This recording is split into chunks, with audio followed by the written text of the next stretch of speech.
अस्सलामुअलैकुम। आज मैं आपको बुक D3 जिसका चैप्टर 5 है उसकी एक्सरसाइज 5B का क्वेश्चन 1 कराऊंगी।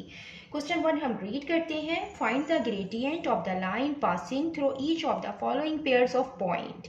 क्वेश्चन में हमें लाइन का ग्रेडियंट फाइंड करना है। ये ग्रेडियंट क्या होता है? The gradient is the slope of a line. Line के स्लोप को हम ग्रेडियंट कहते हैं और लाइन की जो स्टीपनेस होती है उसको भी ग्रेडियंट कहते हैं। इसका फार्मूला होता है change in y2 minus y1 divided by change in x2 minus x1। इस फार्मूले से हम ग्रेडियंट फाइंड करेंगे। यहाँ पे हमें a और b पॉइंट गिवन है, इनके कोऑर्डिनेट्स गिवन है। हम a के कोऑर्डिनेट्स को नाम दे देते हैं, ये x1 है और ये y1 है। इसी तरीके से b के कोऑर्डिनेट को नाम दे देते हैं, ये x2 है और ये y2 है। ये हम फार्मूले में पुट करते हैं, m is equal to y2 minus y1 x2 minus x1। ये हम फार्मूले में पुट करेंगे। y2 1 है माइनस y1 0 है, x2 माइनस 2 है और y1 0 है। तो जो इसका ग्रेडियंट आया है वो आया है -1/2। तो ग्रेडियंट नेगेटिव आया है, मीन्स कि जो लाइन है वो ऊपर से नीचे की तरफ जा रही है, उसकी हाइट डिक्रीज हो रही है। फॉर एग्जाम्पल ये ग्राफ है, इसमें जो लाइन है ये ऊपर से नीचे की तरफ आ रही है, मीन्स कि इसकी हाइट डिक्रीज हो रही है, तो इसका ग्रेडियंट नेगेटिव होगा। अब हम इसका पार्ट बी करते हैं। ये इसका पार्ट बी है, इसमें सी और डी पॉइंट गिवन है। ये इसका हम ग्रेडियंट भी इसी तरीके से फाइंड करेंगे, फार्मूले में पुट करेंगे। ये इसको नाम दे देते हैं x1, इसको y1 और इसको x2 और इसको y2।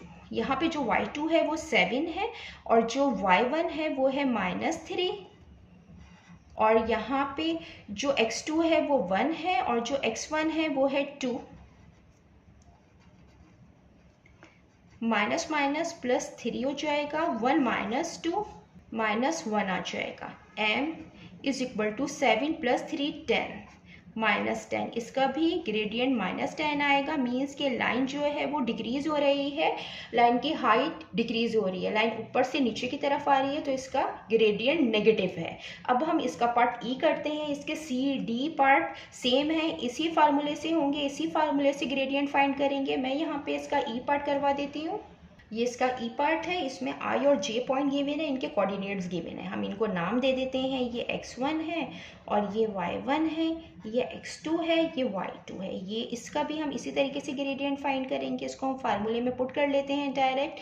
y2 6 है और y1 जो है वो -5 है और x2 2 है और माइनस और x1 है -2। तो m is equal to 6 minus minus plus 5 हो जाएगा, 2 माइनस माइनस प्लस 2 हो जाएगा। तो m is equal to 6 plus 5 11 और 2 प्लस 2 4। इसका जो ग्रेडियंट आया है वो 11/4 आया और ये पॉजिटिव में है, मीन्स के लाइन जो है वो इंक्रीज हो रही है, उसकी हाइट इंक्रीज हो रही है। यहाँ पे ये ग्राफ है, ये लाइन जो है ये नीचे से ऊपर की तरफ जा रही है, इसकी हाइट इंक्रीज हो रही है, इसकी जो स्टीपनेस है वो ज़्यादा है, तो मीन्स कि इसका जो ग्रेडियंट होगा वो पॉजिटिव होगा।